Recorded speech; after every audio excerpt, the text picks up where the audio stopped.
Baik, langsung saja. Yang pertama itu fungsi pemerintah terhadap warganya. 1. Negara sebagai negara politik. Negara merupakan integrasi dari kekuasaan politik dan alat dari masyarakat, mempunyai kekuasaan untuk mengatur hubungan-hubungan manusia dalam masyarakat dan menertibkan gejala-gejala kekuasaan dalam masyarakat. Manusia hidup dalam suasana kerjasama, sekaligus suasana antagonis dan penuh pertentangan. Negara adalah organisasi yang dalam sesuatu wilayah dapat memaksakan kekuasaannya secara sah terhadap semua golongan kekuasaan lainnya, dan yang dapat menetapkan tujuan-tujuan dari kehidupan bersama. 2. Negara sebagai negara hukum. Negara hukum secara sederhana adalah negara yang penyelenggaraan kekuasaan pemerintahannya didasarkan atas hukum. Dalam negara hukum, kekuasaan menjalankan pemerintahan berdasarkan kedaulatan hukum dan bertujuan untuk menjalankan ketertiban hukum. Negara hukum, kekuasaan negara berdasar atas hukum, bukan kekuasaan belaka, serta pemerintahan negara berdasarkan pada konstitusi yang berpaham konstitusionalisme. Supremasi hukum harus mencakup 3 ide dasar hukum, yakni keadilan, kemanfaatan, dan kepastian. Oleh karena itu, di negara hukum, hukum harus tidak boleh mengabaikan atau rasa keadilan masyarakat. 3. Negara sebagai negara kesejahteraan. Negara kesejahteraan adalah konsep pemerintahan ketika negara mengambil peran penting dalam perlindungan dan pengutamaan kesejahteraan ekonomi dan sosial warga negaranya. Konsep ini tidak didasarkan pada prinsip kesetaraan kesempatan, distribusi kekayaan yang setara, dan tanggung jawab masyarakat kepada orang-orang yang tidak mampu memenuhi persyaratan minimal untuk menjalani kehidupan yang layak. 4. Negara sebagai negara administratif. Negara administratif adalah institusi publik untuk memberikan pelayanan kepada masyarakat yang memiliki tujuan untuk mencapai peningkatan kualitas hidup tatanan masyarakat. Fungsi-fungsi pemerintah selaku pemegang kekuasaan yang didelegasikan oleh rakyat kepadanya seperti fungsi politik, fungsi diplomasi, fungsi penegakan hukum, dan lain-lain. Di samping semua fungsi tersebut, terdapat 2 fungsi lagi, yaitu fungsi pengaturan dan fungsi pelayanan kepada masyarakat. Materi yang kedua yaitu peran pemerintah dalam pembangunan nasional. 1. Peran selaku stabilisator. Sebagai stabilisator, yaitu pemerintah harus mampu menciptakan adanya keadaan politik, sosial, dan ekonomi yang stabil dan mantap.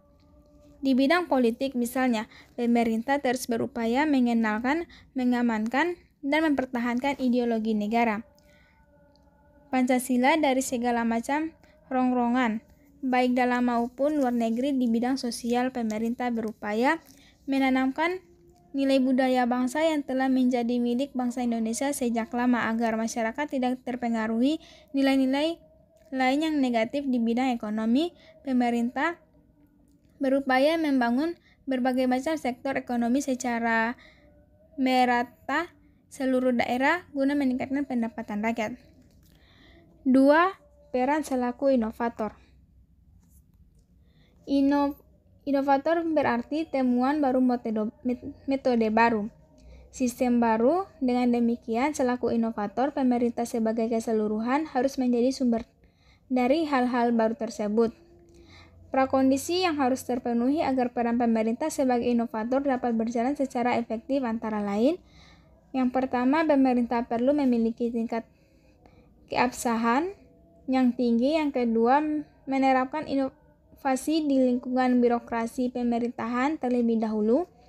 Yang ketiga, inovasi yang sifatnya kondisipsional. Yang keempat, inovasi sistem prosedur dan metode kerja.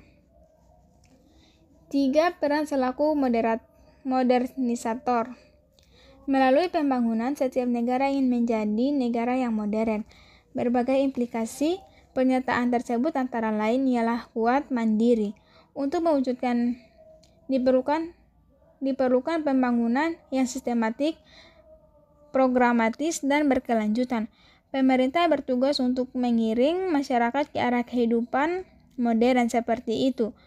Pengalaman banyak menunjukkan bahwa agar pemerintah mampu memainkan peranan penting itu, proses modernisasi harus terjadi di lingkungan birokrasi pemerintah sendiri. Yang keempat, peran sebagai pelopor. Pemerintah harus memainkan peranan selaku pelopor aparatur. Pemerintah harus menjadi panutan bagi seluruh masyarakat. Dengan kepeloporan, misal dalam bekerja seproduktif mungkin dengan pemanfaatan waktu sebaik-baiknya, dengan orientasi hasil semaksimal mungkin, warga negara akan relatif mudah merubah pandangannya, persepsi, cara berpikir, cara bertindak, dan cara bekerja yang pada akhirnya pasti akan memperlancar jalannya roda pembangunan nasional. Yang terakhir yaitu peran selaku pelaksana sendiri. Tidak semua bidang pembangunan dapat dilaksanakan oleh pemerintah sendiri tanpa bantuan atau diserahkan kepada pihak swasta. Antara lain masalah pendidikan, pemberian pelayanan kesehatan, pembangunan sarana transportasi, dan sebagainya. Untuk itu, pemerintah masih dituntut untuk berperan sebagai pelaksana sendiri berbagai kegiatan, meskipun diharapkan bahwa makin maju suatu masyarakat, makin berkurang pula intensitas peranan tersebut.